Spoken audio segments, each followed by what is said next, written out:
Batch గాను మహిళలు ఎంతో అరాచకంగా మనం చూస్తున్నాము. ఈ కాంగ్రెస్ ప్రభుత్వము పిల్లల జీవితాలను డైవర్ట్ చేస్తుంది. మేము ఖచ్చితంగా దీన్ని ఊరుకోము. రాహుల్ గాంధీకి బుద్ధి చెప్పి తీరుతాము. రాహుల్ గాంధీకి కాంగ్రెస్ పార్టీకి ప్రజాస్వామ్యం మీద నమ్మకం లేదు. పార్లమెంటు ప్రధానమంత్రి ఇల్లును ముట్టడిస్తే ప్రజాస్వామ్యంగా ఇవాళ ఇది చాలా ఘోరమైన విషయం. కాంగ్రెస్ పార్టీ దేశానికి ముక్కలు చేయాలనుకుంటుంది. ఇవాళ దేశ విద్రోహ శక్తులలో కాంగ్రెస్ పార్టీ కలిసి ఇవాళ ప్రధానమంత్రి నరేంద్ర మోడీ గారి ఇల్లుకు ఇవాళ ముట్టడించడం అనేది భారతీయ జనతా పార్టీ దీన్ని తీవ్రంగా ఖండిస్తుంది.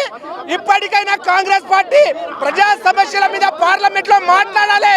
కానీ దేశ విద్రోహ శక్తులతో కలిసి ఈ దేశానికి విచ్ఛిన్నం చేయాలని ప్రయత్నిస్తా ఉన్నది భారతీయ జనతా పార్టీ.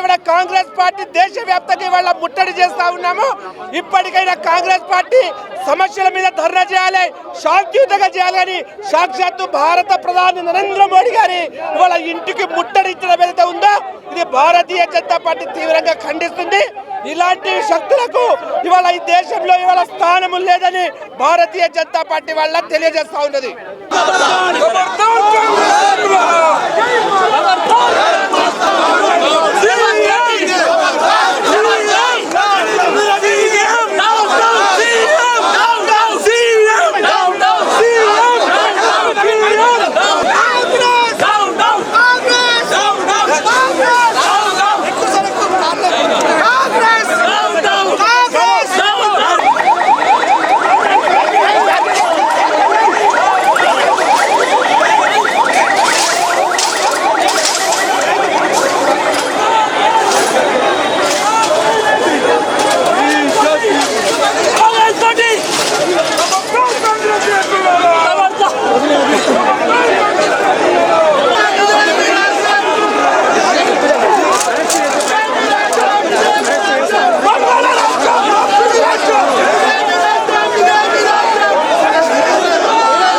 ఏదైతే రేవంత్ రెడ్డి పోలీసులను పెట్టి మనల్ని అడ్డుకునే ప్రయత్నం చేస్తుందో వాటిని మేము తిరిగి కొట్టే ప్రయత్నం చేస్తాం.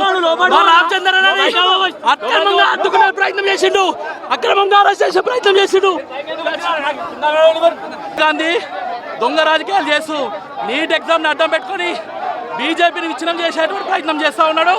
దాన్ని మేమందరం కూడా వ్యతిరేకించడం జరుగుతుంది. మన ప్రధానమంత్రి నరేంద్ర మోడీ ఇంటి మీదకి అడ్డుకునేటువంటి ప్రయత్నం చేయడం ఎంతవరకు కరెక్ట్ కాదని చెప్పి ఒక సందర్భంగా తెలియజేస్తా ఉన్నాం. ఈరోజు రేవంత్ రెడ్డి పోలీసు వాళ్ళని ఏర్పాటు చేసి మమ్మల్ని అడ్డుకునేటువంటి ప్రయత్నం చేసి మా రామచంద్రని అడ్డుకున్నారు. ఖచ్చితంగా రాబోయే రోజుల్లో కరెక్ట్ గుణపాఠం చెప్పి తీరుతామని చెప్పి ఒక సందర్భంగా